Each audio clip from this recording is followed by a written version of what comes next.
Welcome back to the Bulldog Blitz. I'm Matt Schumacher, and joining us here today in the studio we have Beth Getz and Bill Lynch. Thank you both for joining us today.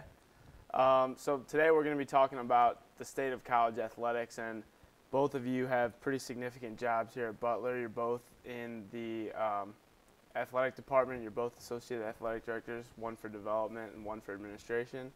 And both of you guys played college sports back in the day, and so I want to start off by asking you guys, both of you played college sports. Beth, you played soccer at Clemson. Bill, you played football here at Butler.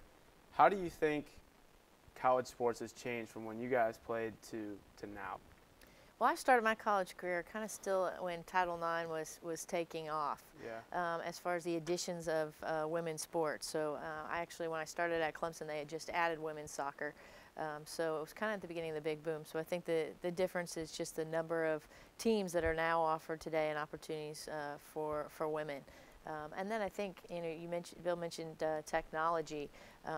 The sport itself, regardless of what it is, has undergone a lot of changes in the way they train, the use of video equipment to evaluate games, and that's one of the things we certainly notice. Our athletes have an advantage today, and they can learn in a lot of different formats. Sure, definitely. Yeah, I agree. There definitely have been a lot of changes for the good, but as we know, there also have been some changes that have led to some controversy. And Bill, you talked about exposure. Mm-hmm.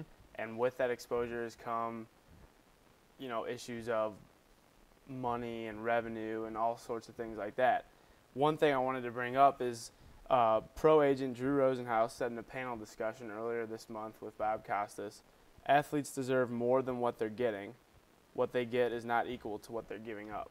Now, this attitude I feel like has really taken on a life of its own the past couple of years with just more exposure for BCS football, etc.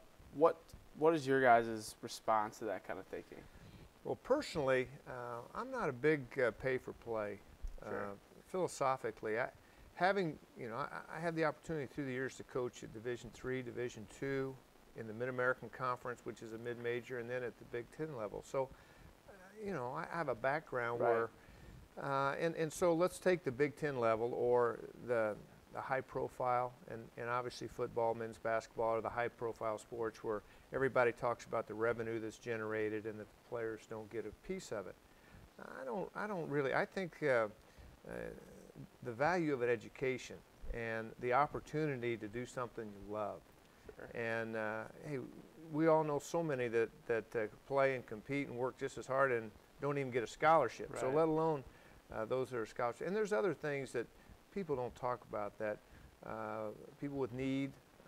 There are a lot of ways from financial aid, but there's not only Pell Grant, but there's also needy student assistance funds within the NCAA, and Beth is much better versed on that than I. But for those student athletes that really have a need, and when they act like they can't go out and get a pizza or something, I think some of it is money management and all that as well. So. I see the other side of it, but if I had to make a vote right now, I would vote against paying them to play. Beth, what's your response? Yeah, I have a very similar opinion in that I think that the NCAA structure is set up to promote education, and it's based on amateur status. And so I do think that the value of a scholarship as it's provided to an athlete is what it's about. And they make that commitment ahead of time. And when we talk about those that are getting high exposure, the number is very minimal. Right. Folks aren't paying money and willing to make huge donations for every student athlete in every sport. And so I think it poses a lot of questions about what would it do to our industry as a whole if you went to a format like that. Can institutions even sustain that? And you're Sure. really only talking about the two sports that Coach mentioned in men's basketball and football. And if we move to that system, what do the rest of our sports look like at that point? Sure, and you bring up a great point. What would the consequences be if we went to a pay-for-play format, even if it was just paying the revenue sports, men's basketball Right. and men's football? Yeah, I think we'd be opening up some situations that at this point, you really wouldn't know how to handle them. you know, the high-profile sports, football, men's basketball, at the BCS level, they're the ones that we're really talking about. Sure. And although they may not get paid, and universities and others may be, you know, creating revenue, but all that revenue that's created at the intercollegiate level really goes right back into the programs. And not only their program, but all the other, you know, sport programs within a department. So, and the exposure that those athletes get, it pays off down the road if they use it right. Sure. You know, when they get done playing and they move on, very few are going to play in the NBA or in the NFL.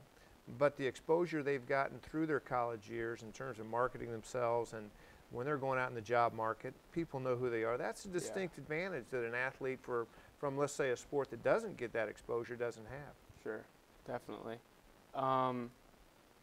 So with the whole issue of conference realignment and schools jumping ship to go to a conference with more exposure, more money, more revenue, etc., this may be just my opinion, but I feel like it compromises the attitude of amateur status and perhaps even gets in the way of the student-athlete experience with an emphasis on student. Now there's an emphasis on athletics. Beth, what do you think about that?